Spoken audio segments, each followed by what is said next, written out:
So we have a little tinge of sunrise light in a very cloudy sky. People want to have the blessing of rain for the new year here, the Jewish New Year. But many times there's more cloud than rain.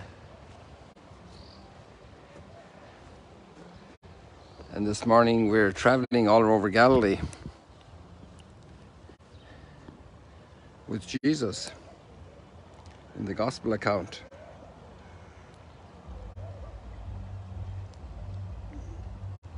It's in the beginning of Luke chapter 8, very rich chapter. And Jesus traveled from one town to another. Here we have Nain, of course Nazareth, Cana. Eventually we have Magdala, Capernaum, Bethsaida. Here the map records the dispute about the two Bethsaidas. Maybe that will be resolved definitively. It's in the process. Chorazin is also mentioned in the Gospels. Then there were other towns, and not too many more towns besides the ones I named are referred to in the Gospels. But you have all these other towns, and that's the reason for this map, to show us the extent of Jesus' public ministry.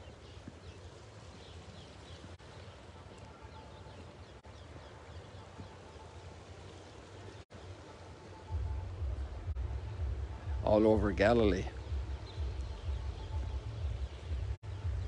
So many other towns. And there's only a fraction of them here. This is an artistic map, obviously with geographical solid content, but not all accurately placed geographically because of the artistic distribution.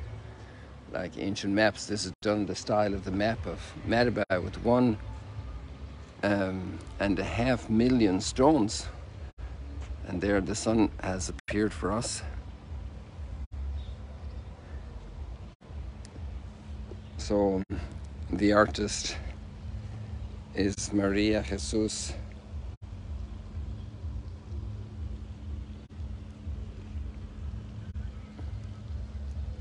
Ortiz de Fernandez from Chile. And there were also other artists involved and technical people from Italy. That's really turning out very beautiful now. What I wanted to do was actually go inside. I didn't have hope that we'd have such a nice sky. I thought it was going to be completely all grey and undefined. But I want to go in here for a moment and then we can go outside again, because the first three pillars here right inside the door are straight out of today's gospel passage. As Jesus travels around Galilee, he's going with the 12 and the women. Come on, camera. So there's already a group of pilgrims in here. Magdala starts early. Every group has their own.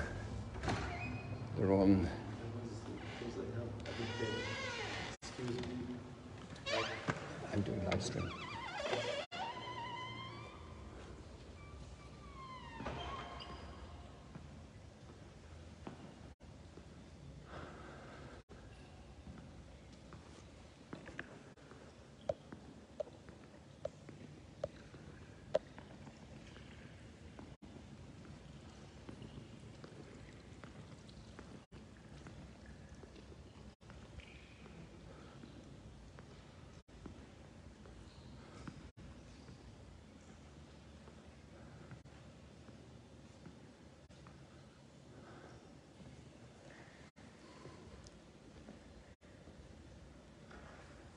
So the reason I came in here was for these three pillars. The first ones you have coming in.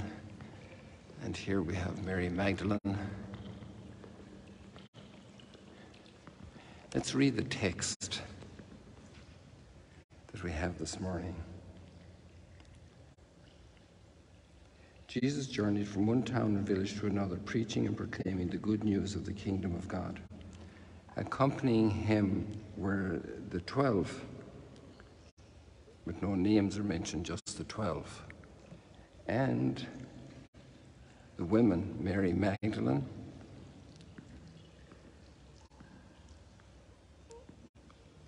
Susanna and Johanna, the wife of Chusa,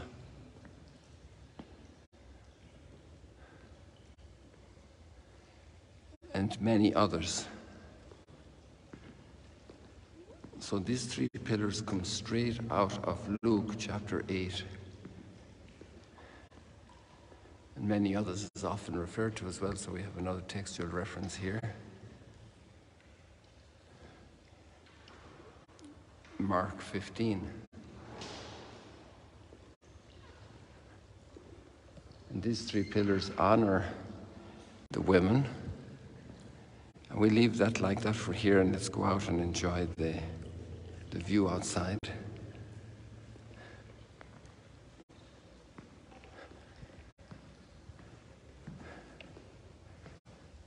Some people are still coming into that group, and it's going to be easier to do it this way.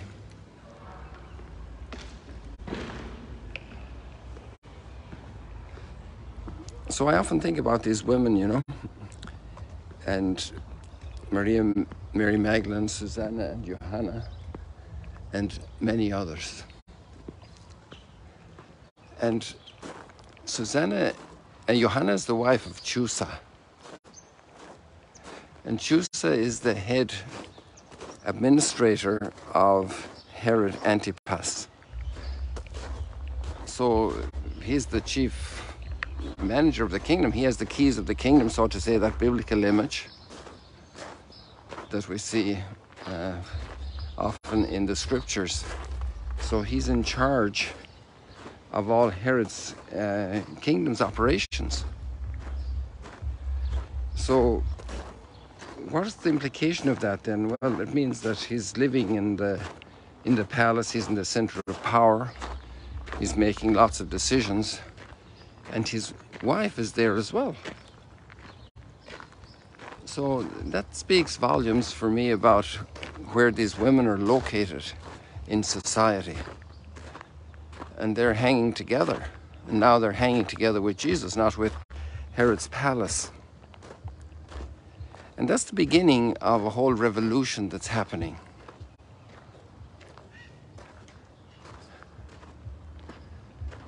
And it's a revolution that's happening not only in their own lives, but it's going to have projection far and wide.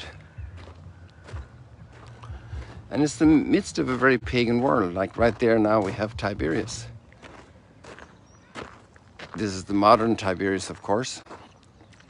And the classical Tiberias was further south in the Roman period, maybe about almost a mile south of there. A good half mile to the north end of it and a good mile to the south end of it. So you have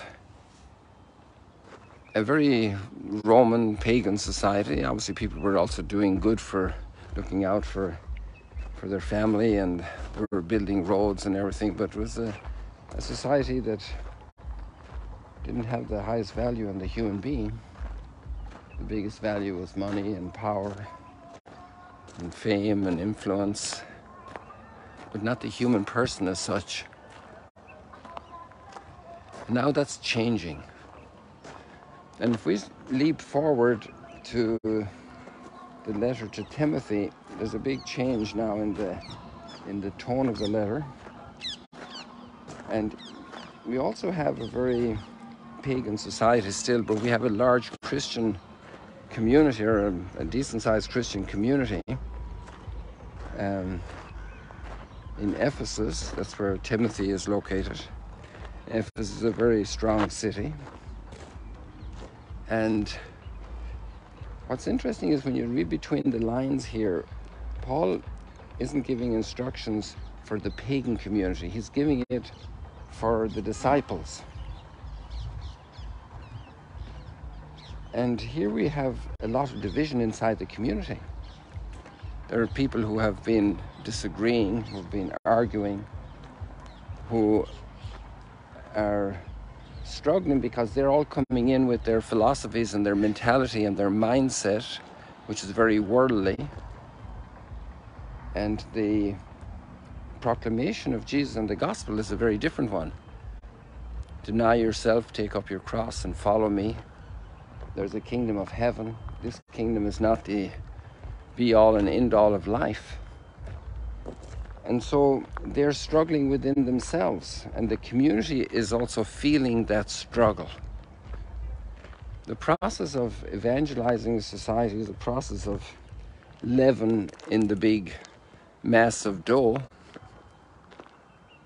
and it's a little salt that's in there changing the flavor, and it's a light shining in the darkness. And there isn't a status quo, and there's a big challenge for each person and also for the leadership.